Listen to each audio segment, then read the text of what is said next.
வணக்கம். செய்திகள் வாசிப்பது எம்பிரியா.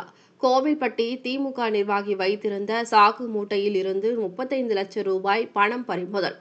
தூத்துக்குடி மாவட்டம் கோவில்பட்டி லாயல் மில் காலனியில் பைக்கில் சென்ற வாலிபர் ஒருவரை போலீசார் மடக்கி பிடித்து விசாரித்தனர்.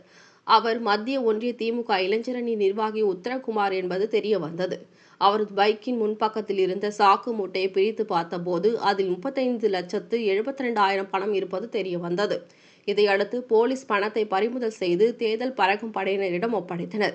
இந்த பணம் வாக்காளர்களுக்கு கொடுக்க கொண்டு செல்லப்பட்டதா அல்லது வேறு எதுவும் காரணம் என்பது குறித்து திமுக நிர்வாகி உத்தரகுமாரிடம் விசாரணை நடத்தி வருகின்றனர்.